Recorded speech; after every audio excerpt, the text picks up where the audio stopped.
Absolutely. I spent many years in therapy. In therapy? Okay. Yeah. Then I went to the different spiritual group. Then I come to this one. Mm-hmm. And I am under I just want to ask your opinion, Sure. but I am under the impression. Under the when you- impression. Yeah. That when I go to therapy or anyone else, I went to the therapy because I was hurting inside and I didn't know how to deal with the pain. And the message, like in a society, is you don't know how to deal with things, you go to the therapist. But when I went to the therapy, I never once had the message forgive. Everyone told me elaborate on your pain, Exactly. which made me feel, I think in some ways maybe it helped, but in some ways made me feel even worse. Mm-hmm. And then all the spiritual teachings, I don't hear elaborate on what happened to you or people done to you. Exactly. Just practice forgiveness. Got it. I think that would be an opportunity to define forgiveness, because that definitely can be a little confusing, you know. According to the ego thought system that believes that there's a body in the dream that is separate from other bodies, it thinks that forgiveness is something that happens in the dream. I forgive you for what you have done to me, or I forgive whatever. But in reality, I don't have to forgive you for anything because you haven't done anything, in the sense that I haven't done anything. Forgiveness only takes place when I have to make a judgment first. For me to forgive you, first I have to judge you. Now, what the Course talks about forgiveness is not so much about me forgiving anyone.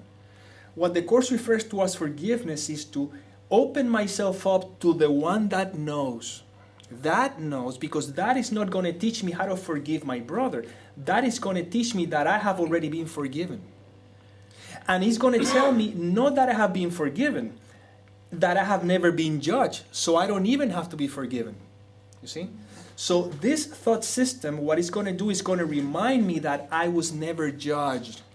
And therefore, I need not to judge, in other words, to play the role of God, so to speak, right? So forgiveness is simply my willingness to come to the realization that I know absolutely nothing. You see, it's very simple, because in reality, when I'm finding myself forgiving someone or something, I'm still focusing on the belief that there's an I, there's an other, and now I have to forgive because somehow I'm doing the right thing. But in reality, there's nothing of that. According to A Course in Miracles, forgiveness simply states that in the end, there's nothing to forgive because you were never being judged. That's how we look at forgiveness. So every time I find myself moving through this experience, right, and I find myself condemning, for example, in that moment, if I surrender to that moment, if I stop judging myself or whatever, and accept what is, I am forgiving. I am in the process of forgiveness. So in a sense, to live in a constant state of forgiveness is to live in a constant state that I don't know. That's what the Course talks about forgiveness. That's part of the thing that I wanted to share real quick. Now, this is where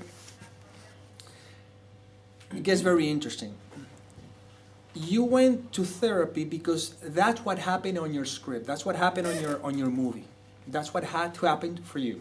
In the same way that some of us has gone to therapy, some of us has done whatever spiritual groups. I went to many spiritual teachings before I finally I was ready for this experience, for this one.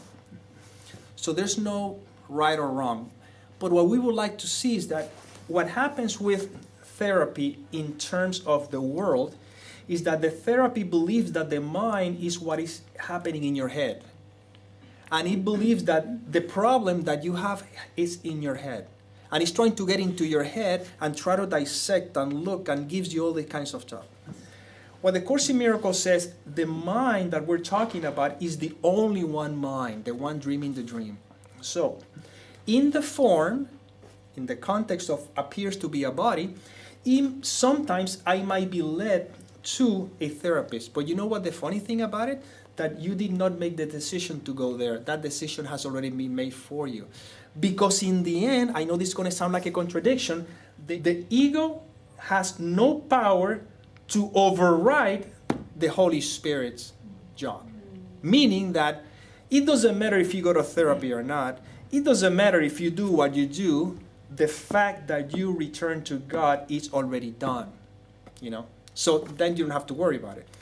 Meanwhile, while you appear to be here, that you appear to go to therapists, and then you appear to go to study or spiritual groups or whatever, this is part of what is occurring in your journey, and even part of being here right now, asking a question, still part of that process. So then you can realize, okay, there's two ways of getting to the same place. Either choose the Holy Spirit thought system and go directly to it, or choose all these different paths and realize this is not, this is not, this is not, this is not, this is not, this is not. So what you have done is this is not, this is not, this is not, this is not, and finally you go, what do I do? And the Holy Spirit says, oh, it's very simple. Piece of cake. Surrender. You know? That's all he's telling you. He says, surrender. Surrender and trust me. That's what the Holy Spirit is saying.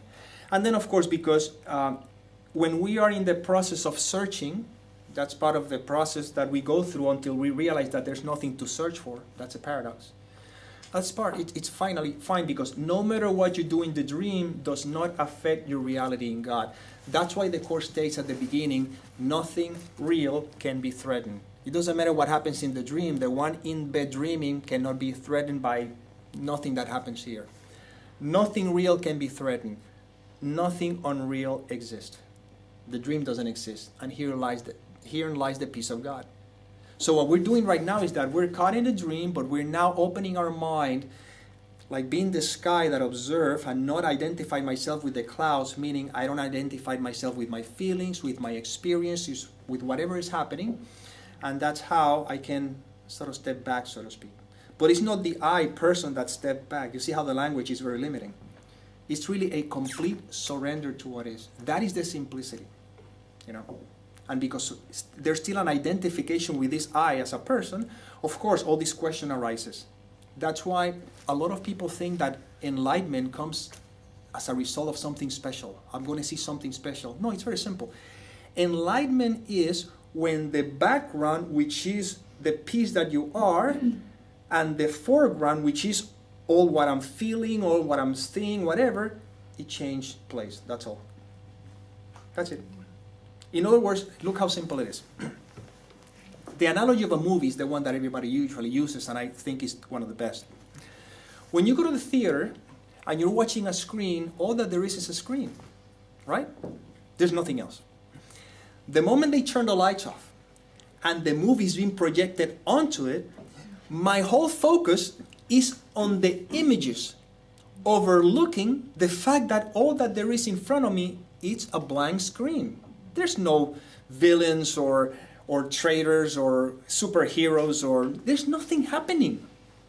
But my mind is so identified with the forefront, putting the images in the forefront, that I find myself reacting to the movie constantly, forgetting that it's just a blank screen. It's not even a movie, it's a blank screen. But if I relax, right, then I look at the screen while the images are still projecting onto it. But now I'm not affected by it, because I have made the screen the forefront and the images the background. Even as they are appearing in the same space, right? It's not like the images are a little bit forward and the screen is in the back. There's no distance in between the two. It's the same thing. It's just a change in perception. When my focus is on the images, I forget that all that there is a screen. And I suffer or I feel whatever because I'm so caught up in the drama. When I relax, that's why you see I don't have to do anything with it. I just have to relax. In that relaxation, I don't try to look at the screen. No, I just simply relax.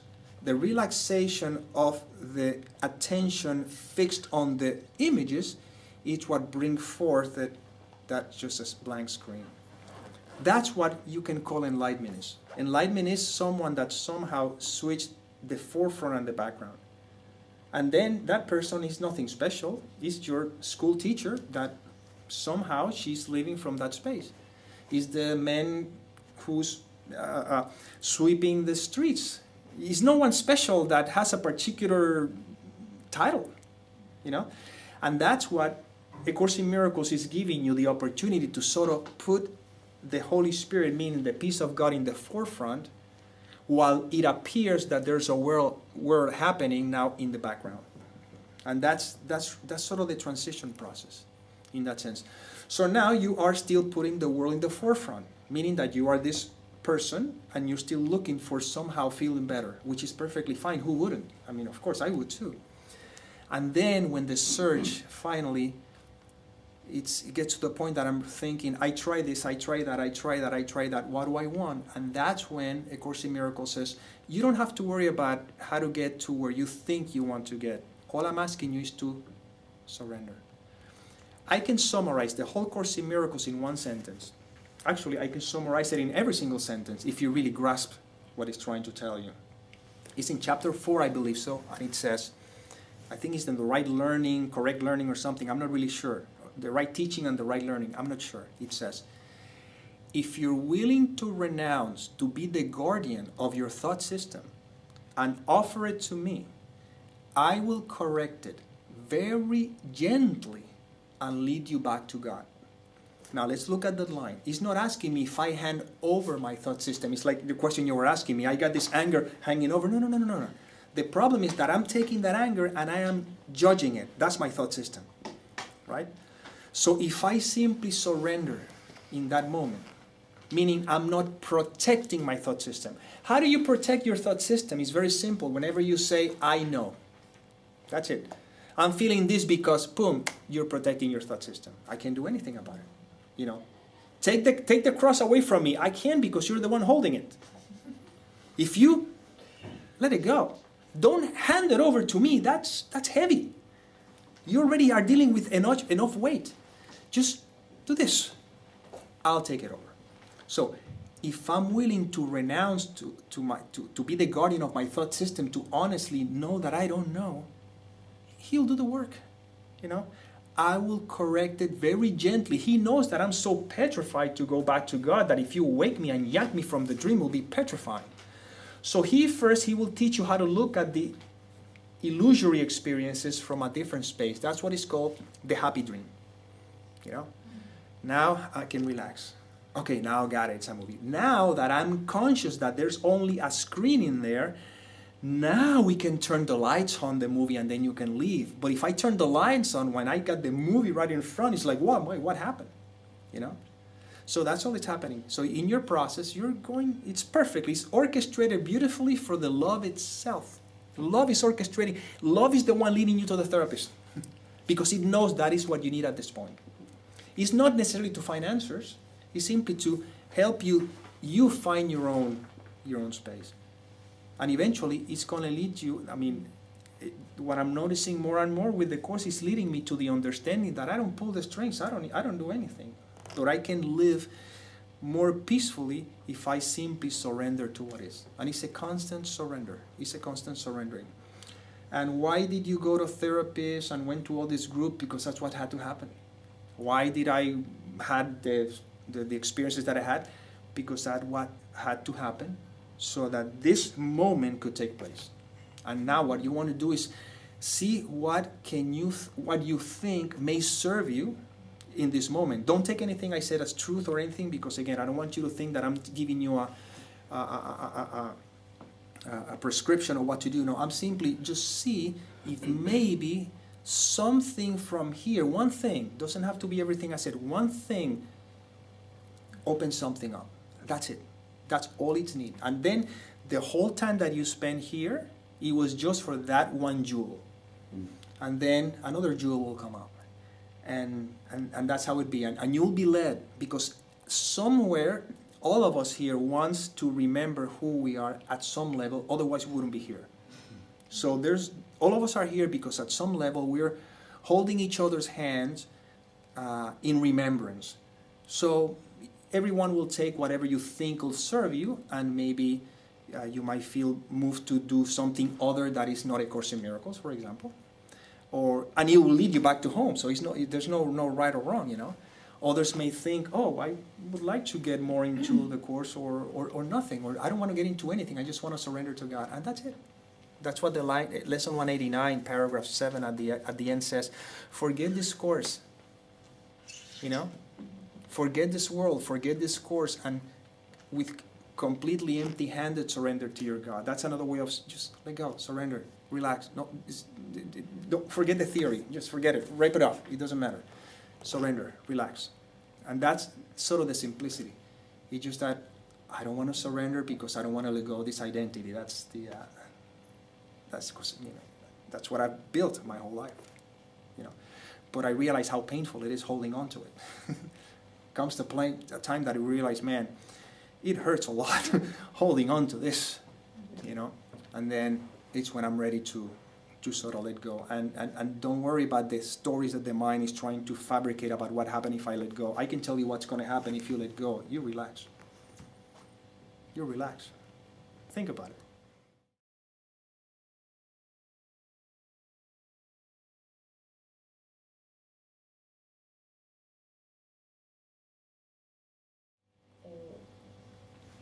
Good. Well, whatever works for you, work it. Because there's a subtle trap in believing that there's one way. That's what the Course in Miracles says there's no one way. The Course in Miracles states very clearly that the curriculum is highly individualized. What works for you may not work for me. The danger is when the ego thought system says, this is work, so I'm going to teach others how to do this. All he's doing is holding on to the idea that I am here. You see? So that's the first part of your question. So whatever you think it works for you, finally, I don't recommend A Course in Miracles to anybody. I don't go out to the world trying to have anybody to I don't care. This is for me. This is my path. If it so happened that I receive a phone call, hey Nick, we have a Course in Miracles group that we would like to, we've seen some of your videos and some of the stuff, and somehow we would like to, if the call comes in, I can observe myself either saying yes or no. And many times I've said no. So, but sometimes I said yes, So that's the first thing to establish. Whatever works for you, fine, because the Holy Spirit is the one pulling the strings. He knows what's best for you. To some people it might be therapy. And who am I to say, no, you shouldn't go to therapy because that's dual. No, that's what you need in that moment. Because there's something that is in charge. Now, this is where I go into the maybe the language limit us, right? Surrender to me is a surrender of the mind, not on the form. Meaning that I don't sit still. Sometimes I do. Surrender means that I can be engaged, fully engaged in an activity with a surrendered mind. That's the difference. Because if I surrender so that whatever it is goes away, in a sense, I'm not really surrendering, I'm manipulating. And I'm going to say something very, very, very curious. I've been meditating since 1989. And not that long ago, maybe a month, I realized that meditation was the way for me to escape from my reality. That's how I was using the mind to not look. It's easy to sit in my cave and meditate. But that was what I was doing as a practice, thinking that I was using it to go to truth, when in reality I was using it to not look. You see? So what I'm invited to do now is that when the dark cloud comes up, first of all, take the label of dark. Take the label of negative. It's not negative or positive. It is what it is. And open myself to it. Because I don't get to the light,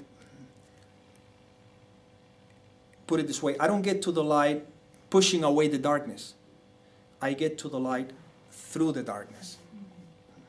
And that is lesson 70 of A Course in Miracles, that you must look.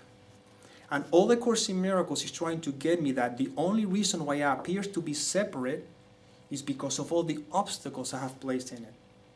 And if I want to actually go through the obstacles, I have to look at them with the right teacher. Because the wrong teacher is the one that not only placed them there, but says, don't look. That's why he doesn't want you to be still. Because the ego is undone in the mind, not in the form. See? So, I said again to reiterate. Say it again? Reiterate. That word. Whatever you're doing right now, and you honestly feel that it works for you, I'll be the first one to say do it. I'm just simply here exploring possibilities to make sure that whatever it is that I think I'm doing might sometimes be another obstacle that I'm placing and I'm not realizing it, you know? Because again, who you are is not the person that claims to be experiencing a dark night. You are this. This doesn't experience dark nights. The Holy Spirit doesn't experience that. You're simply that, but you have identified yourself with a person, and that's the one who supposedly feels the ups and the downs, the pleasure and the pain. Now we're beginning to embrace everything so that I can remind myself that who I am is love. And yes, of course, if I'm in a painful situation, there's a tendency to say, Holy Spirit, I want you to take this away from me, but here's where the trap is. The moment I identified myself as a person and I try to have the Holy Spirit take something away from me, it reinforces the belief that I am a person. And I'm trying to bring truth to illusions. I'm trying to bring the Holy Spirit into my dream. And the Holy Spirit is trying to say, look, you are caught in a psychiatric place. That's where you're caught in. I'm at the door. Okay? I'm inviting you to walk towards me. And what you're trying to do is somehow want me to go into your psychiatric room and join you there. You see? But what I'm trying to tell you is that if you walk towards me, we'll walk together. And the walking together in a certain way also means that we all walk together. What does that mean? That if there's a judgment towards any part of those in the psychiatric, because the psychiatry represents the ego split. One ego split into many. Until I can see every single part of this crazy people in there, because it's just nothing but a part of myself that I'm not seeing.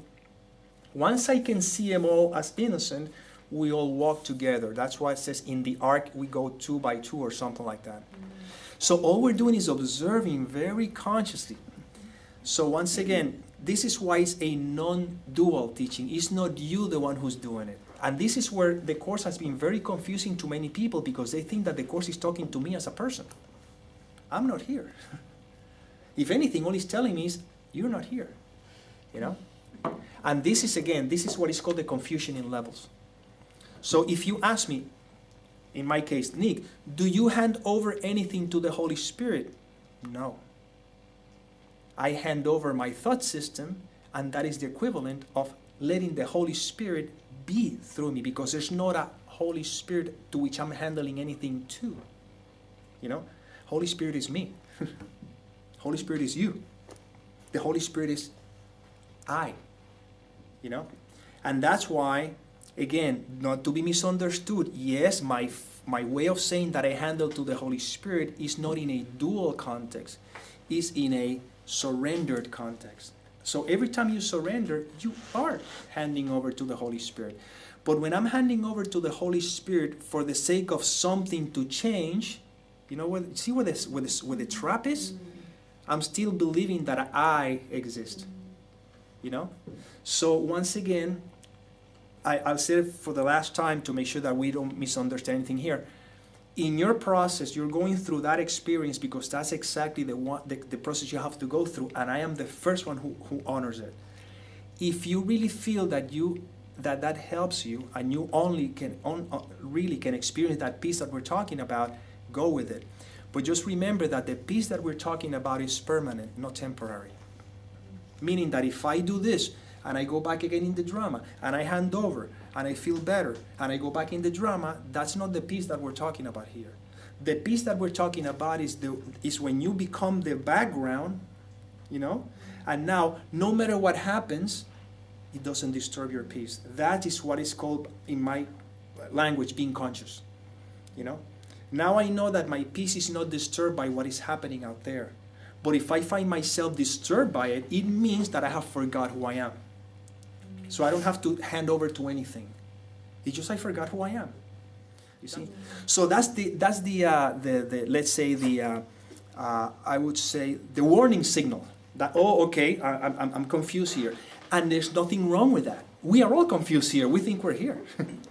So right off the bat, we're all confused. So now we're sort of getting together here so that maybe the mind appears to be bringing itself some clarity. That's all. This is the game. You know what I'm saying? So I don't know if I answered your question, but that's the best thing I could.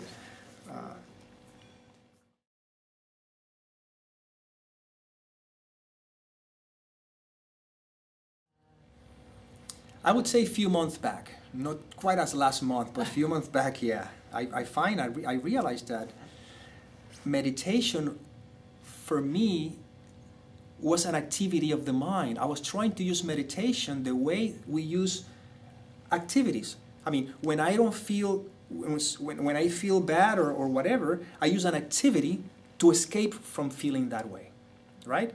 Well, meditation, for many years, I was using it to somehow try to control the activity, and that's why I was hiding in it. Now that I am consciously aware that all that there is what there is, then I live in a state of meditation. This is a state of meditation. My state of meditation now is observe how am I reacting to the world so that I can go back and remember. Not that I remember as a person, because this is, again, that's the language limitations, but so that I can sit back and surrender. You see?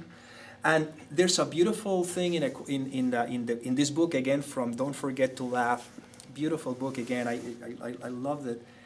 That when you begin to put this into practice more often, one of the things that would happen to Bill Thetford is that he would say, he will find himself ready to say something, and eventually he will step back and say, no, I don't need to say this. You know? So again, you see the urge of saying something, but then something within has clicked and it goes, no, I don't need to say this. You know? So that's how I see now my journey of my life is a meditation. And yes, sometimes, as a matter of fact, I do enjoy meditate. So don't think for a minute that I don't sit down and I meditate. I love it, I enjoy it. But now I don't do it as a way of trying to control the mind or the thoughts. I do it as a way to observe the content of the mind. That's the difference. So I don't judge the thought for showing up. I don't want them to go away. I just observe the content of the mind and see how am I still giving some content to the thought so that I can withdraw the content to it. Because all my fear, all the worries that we have is that it's not the thoughts. We try to control the thoughts and we're just really fighting against ourselves. The thought shows up, you don't control them. The feeling shows up, you don't control them. The fight is when I look at a thought and I begin to resist it, I judge it. Now, that's how I place it there even more. So the objective is not to change a, quote, negative thought to a positive, because, again, there's no negative and there's no positive. It's just a thought. It's neutral. The work is more into being able to look at the thought without any judgment. And now the thought is neutral. It's a cloud that passes by. You see? And clouds, thoughts go by, feelings go by. You know, and that's the way I have... I'm learning. I'm still, learning on this process, and it's very, I would say, it's very liberating. But all the years of formal meditation, the way I practiced, were wonderful, and they were led me to where I'm right now in this space. And again, I enjoy meditating. I enjoy I enjoy being in that space more often. The only thing is that now I'm conscious that I have access to that space in any environment. I tell you a story. Many years ago, well, it's funny because even though maybe I was aware of this and didn't know, I'm talking probably 2008 or 2009 or something. I was working at a summer camp for children. And these are children from 3 to 12, something like that. And every Wednesday we go on a bus trip. And I think that most of the profound meditations I had was in that bus trip. You see? The environment didn't have to be quiet. No, that's not. Literally, I could be, and imagine you what it's like, a bus full of children, 3 to 12. This is just. So maybe what I meant that a few months ago I began to understand more the dynamic of how I was using meditation in many cases. Maybe I kind of was aware of that, but not really. It really sink in. Now, again, to me, meditation has changed completely because that is not something I do. This is just the natural process that is taking place as I continue playing the role of this character named Nick Arandes that supposedly is moving around and talking and saying. That's, to me, what meditation is now. But if you enjoy the way you're doing it, just as I said to her, go with it. Because that's the path that life is taking you. Remember, life is leading all of us towards remembering who we are. So there's no wrong path. It's impossible. You can never get lost. The child of God will never get lost. It seems like it got lost because it's identified with the thought system of fear. That, of course, that's what happens. But you can never get lost. I mean, because love set the limits in a sense of how far you can go. An example would be if you have a 3-year-old child, you can set up a space with a big fence, and you can leave the child there without any worries because he could never cross the fence. He may do whatever he does within that space. That's why the ego thought system can never win. It will never win.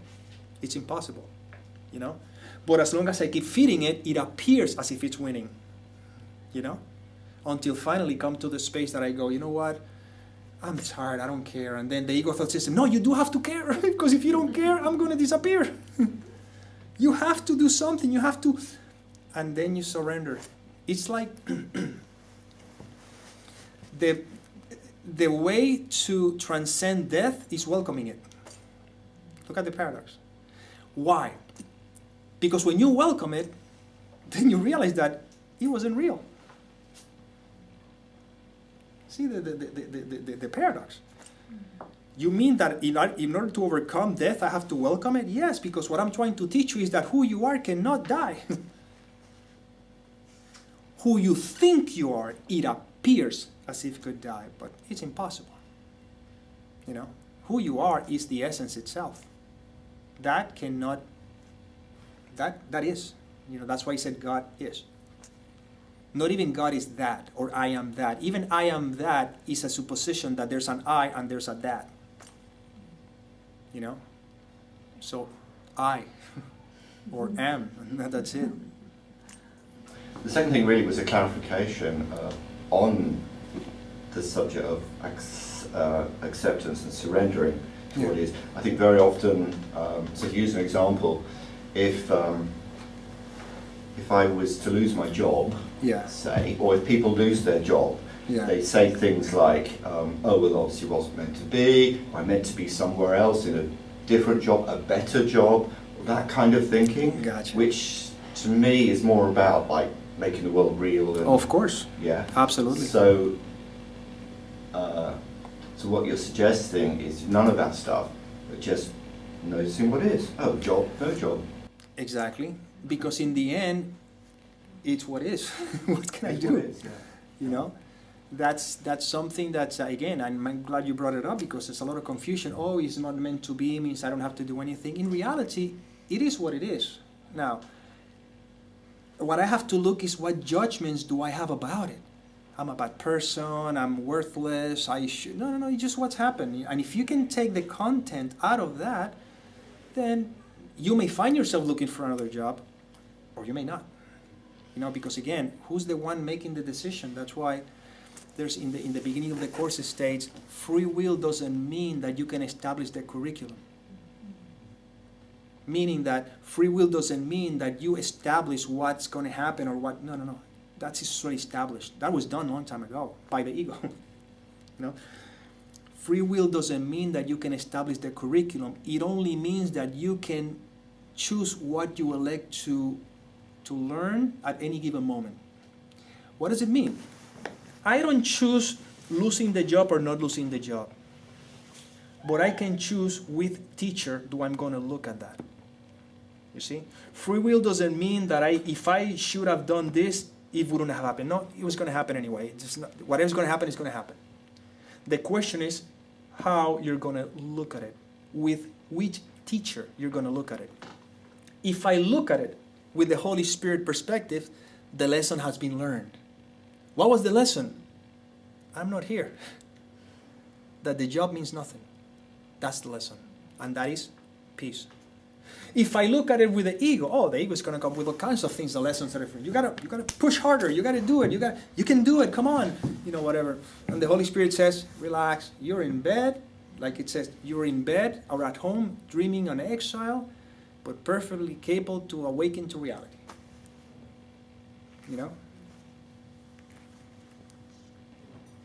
Sorry, another question. Please, I got 2 hours to kill. So.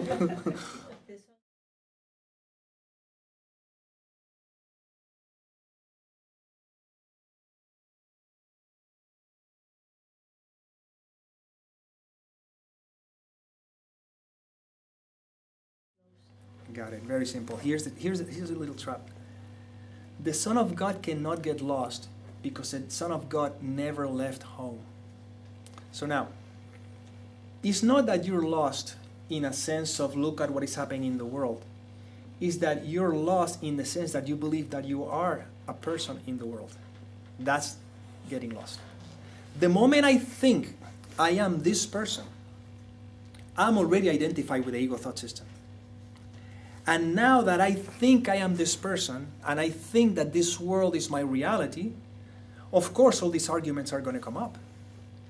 But it doesn't matter if the world is extinct, because the world doesn't exist.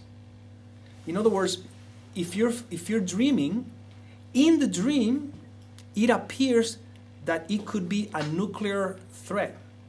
But in the end, it doesn't matter if the nuclear threat happens or not, because you are not the one in the dream, you are the dreamer of the dream.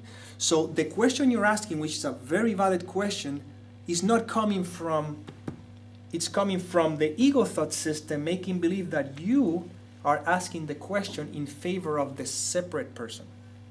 So the question is going to arise, of course. Look at the world. Look what's happening. But all of that reinforces the belief that I exist, that this is who I am. If I begin to take a step back and I realize that I am not this, all these questions boom, fall away because it won't make any sense. I'm not here. So, again, this is the simplicity of it in a sense that the only problem is not that the world can change or whatever. The only problem is that I believe that I am this person, that I am in the world, and the whole attention is because I'm identified with the ego thought system is away from the mind and back to illusions. So what do? The same thing. Asking more questions to find an answer is going to keep us running in circles like a fish biting its tail. That's why A Course in Miracles says that the answers that the world offer, all it does, they leave them unanswered, having more questions to be asked. Again, forgive me, I know it in Spanish, I don't know exactly how to translate it in English, but the answer that the world offers, it leaves the first one unanswered. So there's no answers. Here there's no answer. There's all sorts of stories we can make about, what can I do about all that kind of stuff. But if I'm not here, if this is not who I am, what difference does it make? It's like you're dreaming, and in the dream, there's a dilemma. Should we vote for this president or for the other one? What difference does it make? It's just an image. It's an image. What matters is, am I believing the dream is my reality, or am I remembering that I'm the dreamer of the dream? That's the shift. That's the shift that we're doing. That in meditation I couldn't do, because in meditation I was using it to somehow become a character who's meditating. See the trap? I was becoming a character who's now meditating. That was how I got caught in the trap. But now the meditation is to surrender so that what is. That's the process now. That's what we're doing. That's the undoing. That's what we're doing now. And all the questions will fall away. Because there's no question, no answer. And whatever I do in the world is whatever I do in the world. I was watching an interview with, I don't recall the name of the guy. He was an alcoholic and drug addict for many, many years. And one day, after 15 years of taking 5 grams of cocaine every day, a fifth of liquor every day, smoking marijuana, whatever, everything, one day, wakes up in the morning, everything was gone. And of course, then he went through his spiritual search, whatever. That's when he learned somehow that he's not the one who makes decisions, and he's not in control of anything that is happening, right? It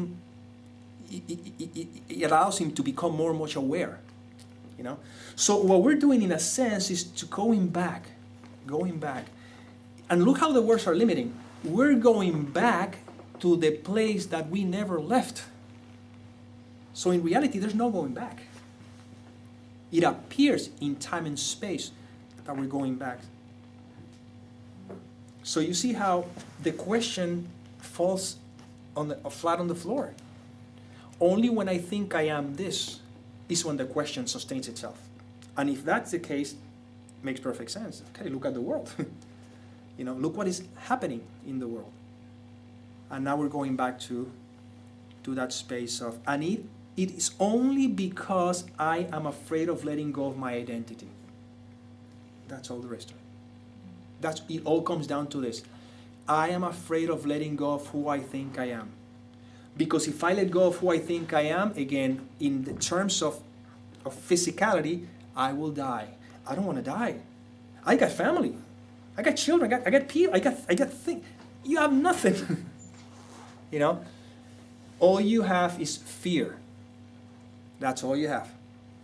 Fear that is fabricated by a belief. It's not even real. You want to let go of the fear. Surrender. That's the place of surrender. And again, now it's a total process of just observing. Each moment. I observe, monitor, constantly observe what is. How I'm judging what I'm feeling. I don't want to feel this way. Okay, wait, cool. Look what's happening. And it's again, it can be very, it's simple if you get straight to the core. In my personal experience, case that doesn't have to be yours, well, I have to do a lot of mind, dissecting, and a lot of logical, to use the same logic to bring me back to let go of all the logic. In my case, other people may have an experience and there's no logic, it's the experience, and they cannot even explain it.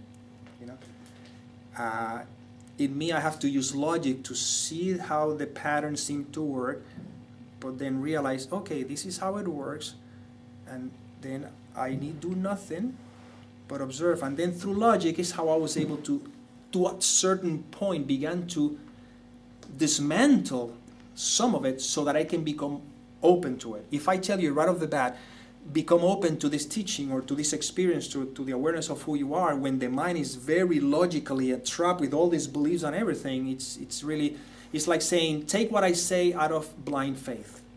No, this is not blind faith. If you're not having the experience of peace as a result of observing how the practice works in yourself, again, then something quite is not being, I would say, integrated yet.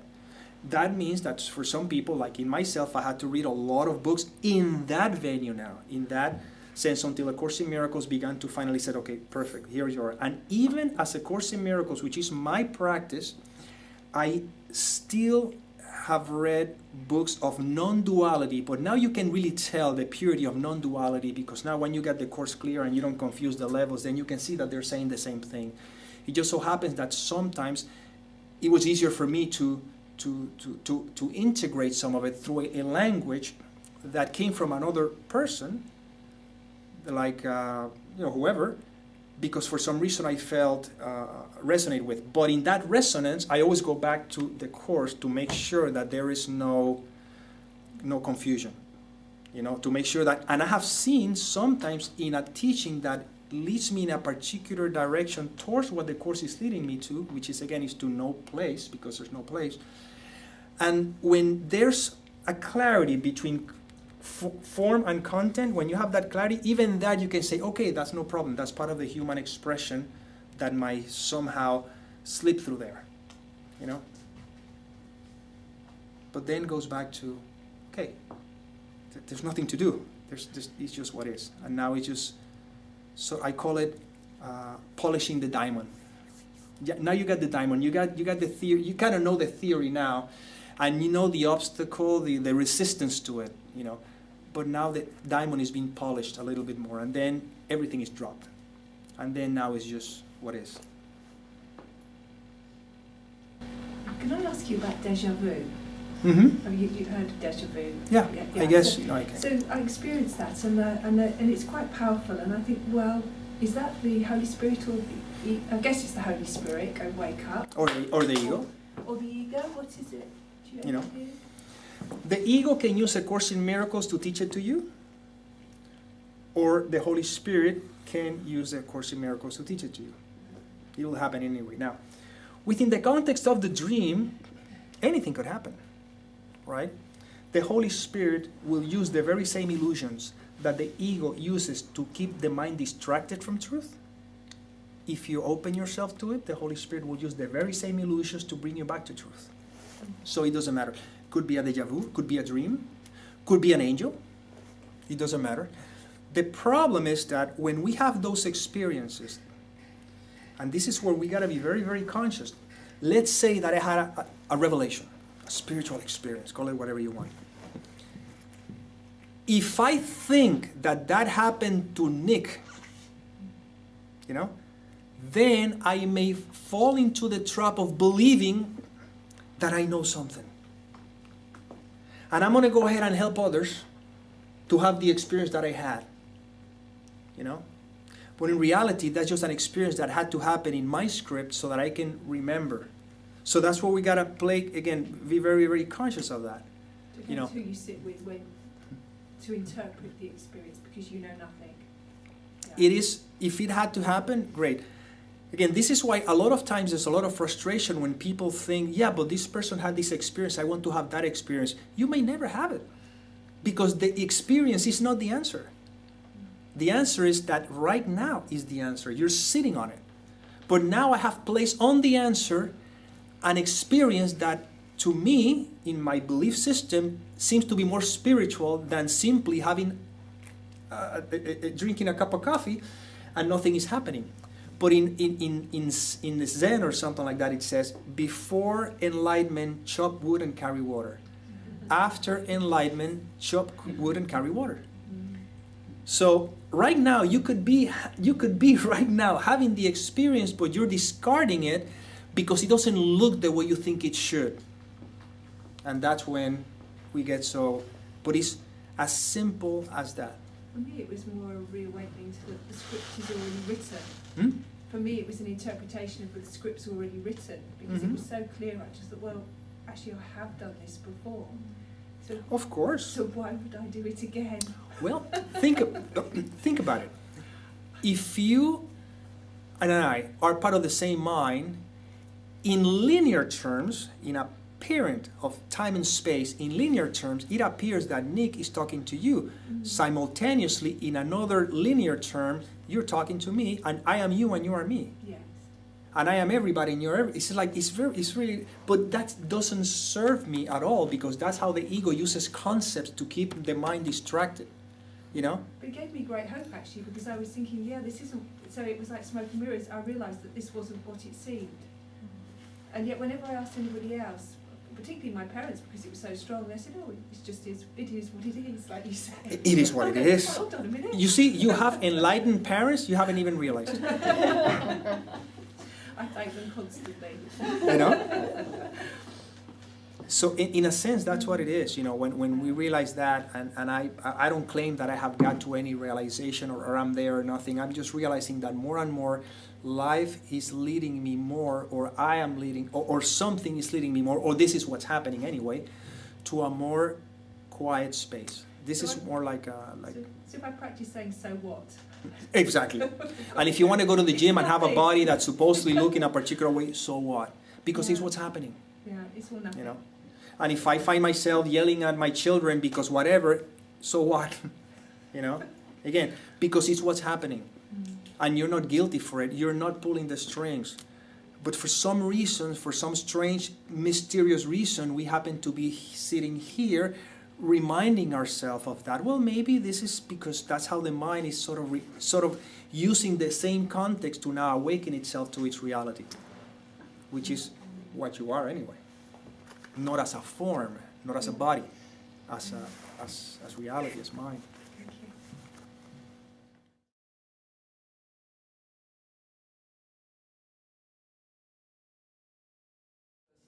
Then. I'll make it easy for you. Sorry? I'll make it easy for you. You cannot not be guided. You're not doing anything. Yeah, well, guided by spirit then. There's this connection, there's this holy communion. That's the joy of it. It's not what I'm doing. Of course. It's that. When I find myself thinking that what I am doing is out of my sense of connection with spirit, that's when I get caught up into the belief that there's a person doing something. There's a line in the Course in Miracles that says, trust not your good intentions. What that line is implying is that, let's say you want to save the world, right? That seems like a very wonderful thing to do, right? Or anything that you think is the right thing. Let's see, for example, let's say I see somebody in the streets and the person is asking for money. And I want to give him or give her some money because I think it's the right thing to do, right? The giving money or not is just what occurs. However, if I'm choosing the ego thought system, I would believe that I did such a right thing and look how great I feel. That must be spirit.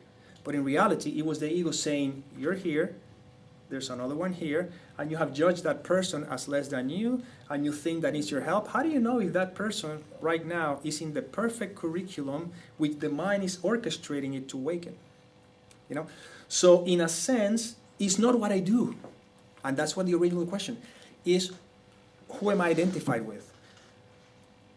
Because again, the objective is not seeing someone who needs my help. Is to, through that person or through that object, remind myself the truth. You know? And now this doesn't become a distraction. And again, if you're anchoring that, you may feel moved to give him or give her some money. That'll be fine. Or whatever. Or do nothing, you know, because it doesn't matter. A dream is a dream, truth is truth. I know that this, if you look at it from the ego's perspective, easily, and that's something beautifully that Ian was pointing out, that we can begin to judge it. That means that you shouldn't give money to anybody, that should be like a selfless. No, it doesn't mean anything. Actually, that's what the Course is all about. Nothing means anything. It simply means that if I am consciously aware of which thought system I'm identified with, if I'm identified with love, guarantee that whatever you do will be the most kind and loving thing. But if I'm identified with the ego, I will be the first one to realize how I know that I'm identified with the ego, because I'm experiencing conflict, I'm experiencing lack of peace. That is an opportunity not to do anything, but to return back to mine, which in a sense, it could be what she was sharing. You know, so you see, that's no contradiction in a sense. It's like, okay, right now I'm experiencing this, and I want to take a step back. What I was sharing with her is that to not confuse the step back as a person doing it to create a result, but a step back will be the thing to relax on, to sit on. Because again, there's not a person doing anything. And that's what we want to remember all the time. This is what we got to be very, very aware of. And again, that's what scares the jibbies of the ego thought system. That's what the ego thought system doesn't want us to listen to what the Course is telling us. He will be happy to change the message of the Course and invent something else, but he doesn't want you to listen to it. Because imagine this is the world of the ego, meaning this is the world of separation. Imagine me coming to a book, hey, check this book, you're going to love it. What's it going to do? It's going to kill you. So, and that's why, again, it's really be conscious of it. That's what I was pointing out in case. Maybe we're saying the same thing. This is how I kind of, this is why these encounters takes place, just to sort of look at that. Not to make anybody thinking that this process is the right one or you should do this. Just like observing, like, okay, well, that's great, that's wonderful. Let's look at this just in case. Just in case I'm realizing, okay, got it. I see the game I wasn't seeing.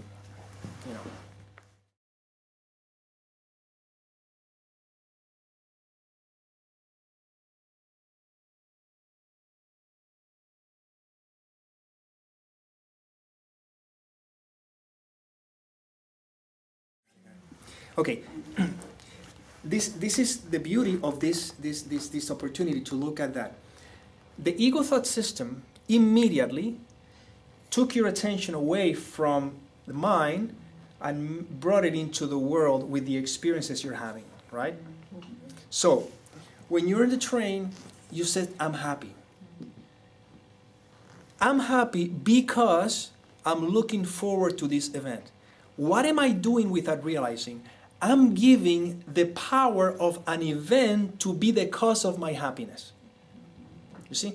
But because I have done so, unconsciously or consciously, doesn't matter, because I have given the world, the image, the power to determine how I feel, when it comes the news that are like that, now I gave the same illusion the power to make me feel bad. You see? I'm making the world a cause. If I let the thought system take over this conversation, I would go into figuring out what to do in the world. But there's nothing to do here. Observe, we're going to do what the Course is teaching us, is reversing cause and effect. Now we're going to bring the attention back to the mind.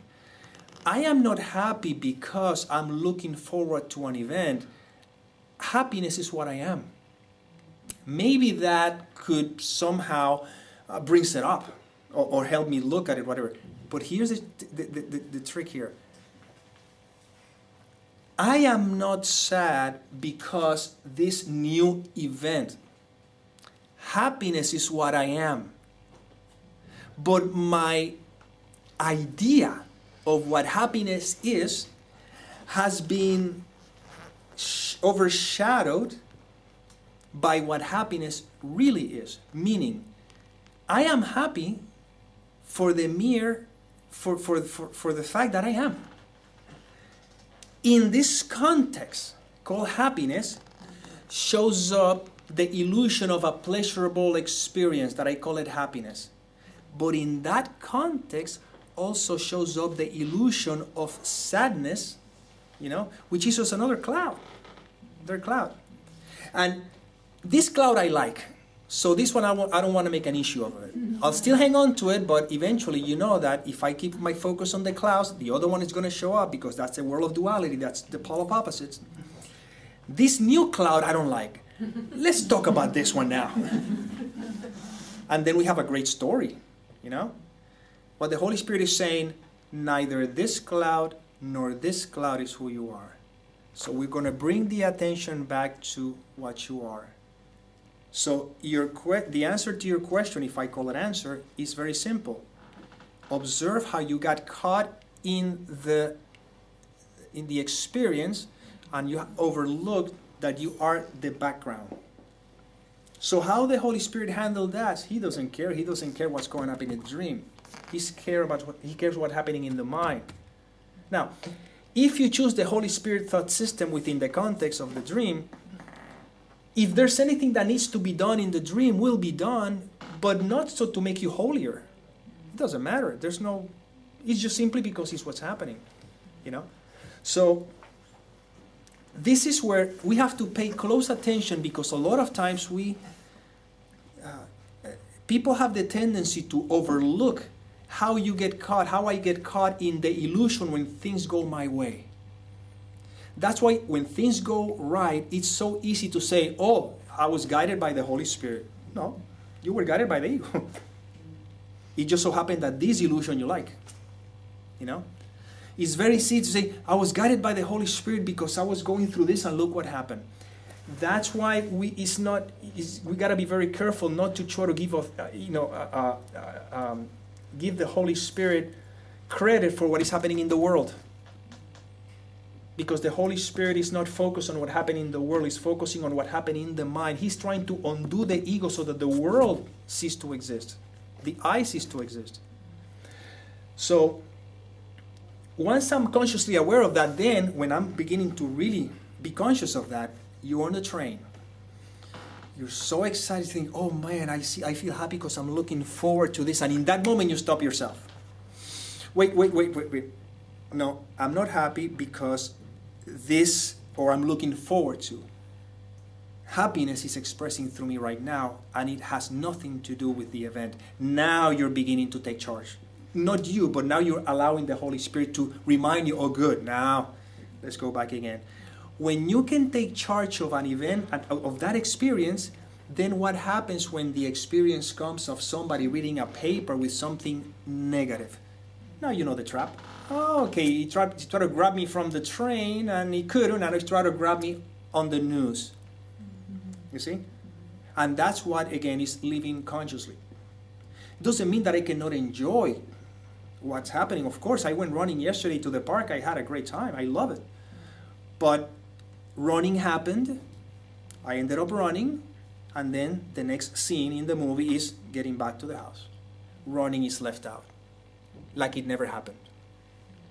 But while it was happening, I was enjoying it. But it was not Nick that went running. Running was taking place. And that's how I'm looking at my life now.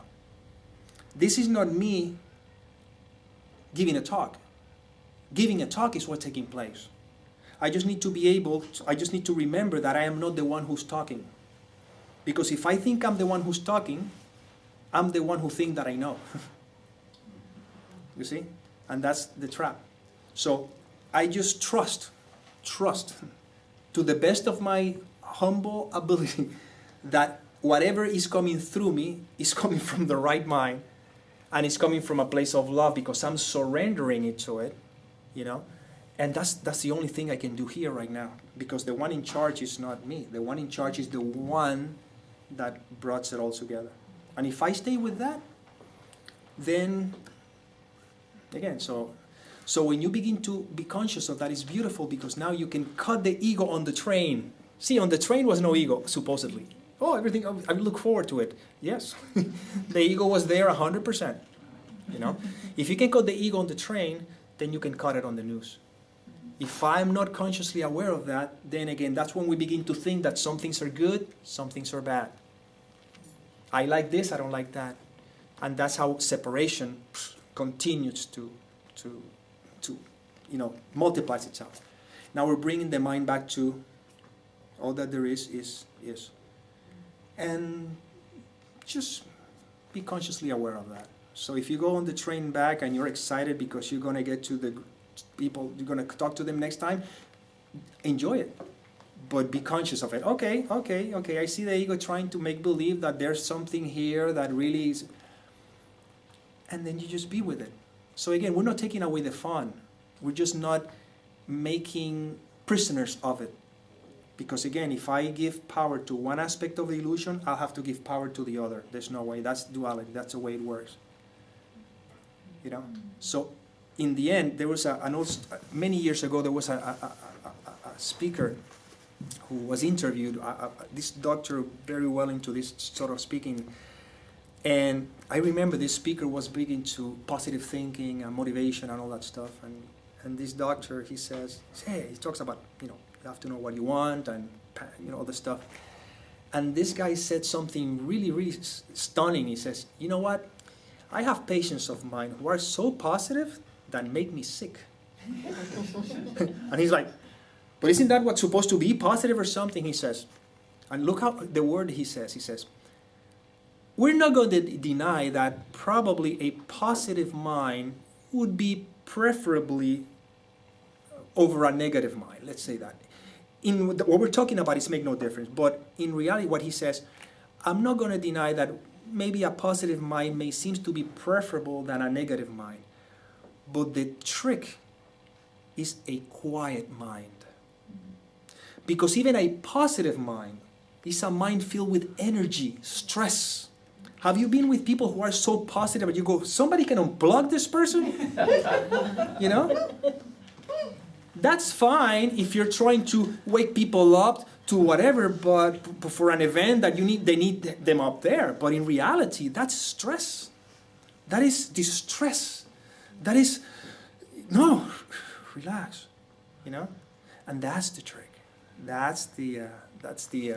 And then when happiness shows up, that you're laughing, you laugh. But don't try to make any special out of it. It's just what occurred. Enjoy it. And when sadness comes on, you don't label it sadness. You allow it to be too. In other words, you take the laughter and you embrace it, and you take the sadness and you give it the same love. Because that's what God does. Love. And that's the... and I'm not going to deny that. There's times that I'm thinking, can I love that person? Well, then I remember, well, it's not about loving that person, it's can you love yourself? Because if you're not willing to love that person, you're not ready to love yourself. That's the trap. Until I am not ready to see everything and everyone innocent, I am not ready to see myself as innocent, and therefore I'll pay the consequences of that. And that's why the Course in Miracles is very clear on that. It makes no concessions. Either everything is true or nothing is true.